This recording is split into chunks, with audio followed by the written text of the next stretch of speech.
Do you know that God describes himself as being jealous? And I hope I'm not preaching to the choir, but notice is in two different places in the book of Exodus, chapter 20, chapter 34. He is described as being a jealous God. What's going on, everybody? My name is Christopher Agson, Sola Scriptura, back with another video. I apologize. I know it's been a while, but hear me out on this. Again, in two chapters, Exodus 20 and Exodus 34, God is a jealous God. What does that mean? Well, I'm glad you asked me. Is that unlike us, but when we get jealous, we get mad, we get vengeful, we get envious, which is a sin, which is all sinful. Envy, jealousy, anger, wrath, bitterness, hatred, malice, all those things. Yeah, you know where to find those. They're all sinful. That's how we get, because we allow our flesh to rise up within our members. Acts chapter 7, Romans 7, sorry about that. I correct myself. We allow our flesh to rise up in our members. That's why we must continue to crucify ourselves daily. Paul wrote these words. Because, again, he even makes mention of in his scriptures. Think about Isaiah the prophet.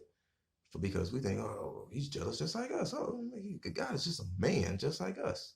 Hey, he's cool. Which is how make you think about it. That's how the Greeks and the Romans were able to fashion gods just like us. Those gods, those pagan mythological gods, they had family issues. They were fighting each other, bitterness. They were doing backstabbing, murders, all this, a whole bunch of foolishness.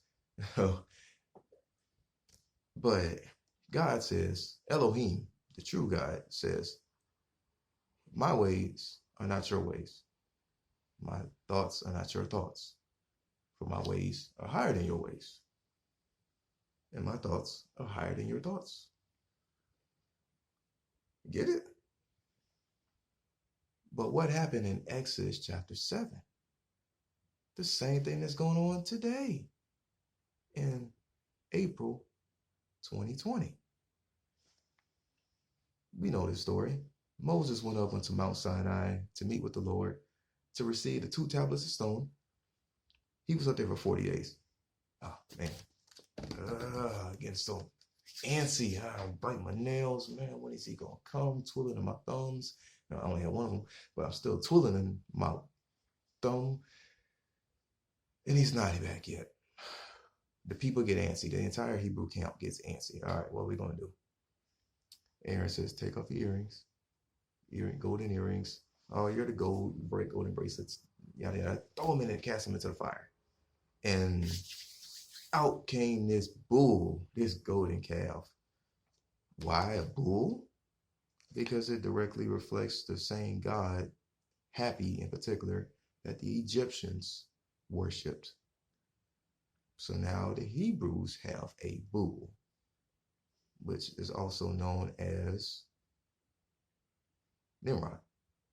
He has many names, but it just passed down from his name over many tribes, people, nations.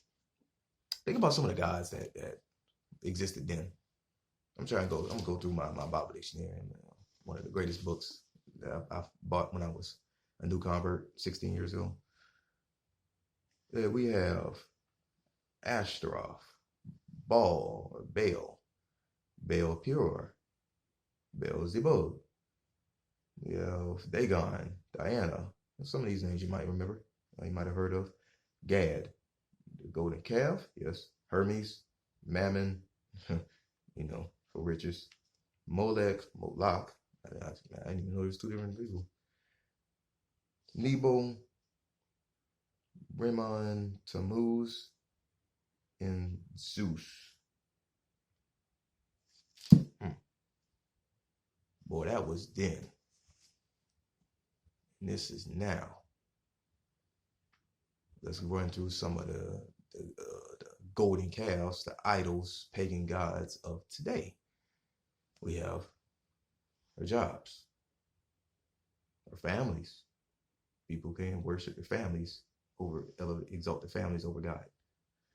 People exalt their jobs, or I said their careers, income, their possessions over the Most High God.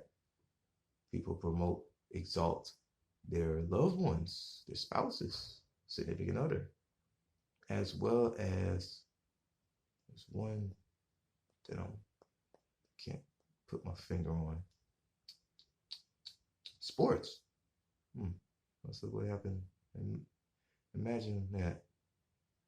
What happened to that recently? And churches.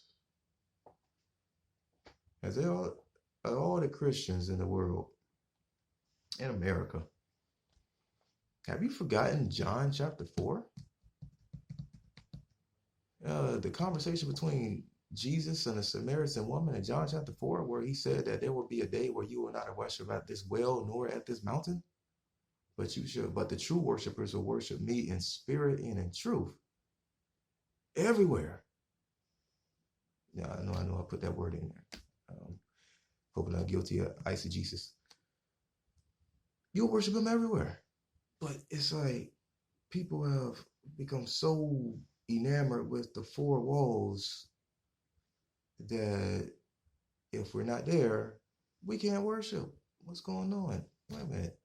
Especially for those, unfortunately, who have been laid off for the jobs, from their careers, is if you are in your building, you got your apartments, that's your homes, townhomes, mobile homes, wherever, the public parks, go worship there. Where 2 or 3 are gathered in my name, there I am in the midst. Have we forgotten these things? Because those same gods who have ears but cannot hear, who have mouths but cannot speak, have eyes but cannot see, those same gods of then exist today under different names. But like WWE wrestlers, they have been repackaged. So now they don't have the same gods of Molech and Baal and Ashtaroth and Nimrod and Tammuz and Semiramis and Ishtar, Easter, Tammuz tree, Christmas. Okay, no, I ain't gonna say it. But now they have different names of cars and jobs, careers, school, family, and sports, churches. God is a jealous God. And if you exalt anything above the seat of the Most High, that he will judge you. This is the key. If you believe in the true and resurrected Messiah, the Lord Jesus Christ, Yeshua HaMashiach in the Hebrew, you will hear him, like Mark 9:7. You will follow him, like John 10:27, and you will abide in him, as John 15:5. As well as, before I even forget one, you will also bear fruit. The fruit of the Spirit, Galatians 5:22. You'll also bear fruit in him. Because the jealous God, he is very expecting of his children, of his believers, of his followers, of his friends. Are you a friend of this same jealous God? Remind me of the song. I'm not going to sing it because I haven't drinking any lemon water yet. But I'm pretty sure you might know what song I'm talking about. Are you a friend of this same jealous God? Do you know him? Even better, does he know you? I pray so. I pray so considerably. Again, my name is Christopher Harrison, Sola Scriptura. If you like the video, definitely click like on the bottom of the screen, wherever it is. You can find it better than me. Also, comment. Leave a comment on the screen. Let me know how you feel about his title, about this very title of God. And if you truly understand it, that he is jealous for you, and share this with another person who you might be encouraged, who you feel might be encouraged. Find my group on Facebook. Find my group on Facebook. It goes by the same name, Sola Scriptura. But please, please, please, as I'm always saying in each one of my videos, answer those 3 short questions, 3 simple questions, so I can know who you are, get a feel of who you are theologically. Theologically, we might even establish a conversation. No, you message me, or I message you, however it goes. All in all, is worship the Lord, as just as stated in John 4:24, in spirit and in truth, and emerge from this chaos and all of the other chaos going on in the world. Emerge the righteous, the holy one, just like him. Until then, be blessed. Till next time.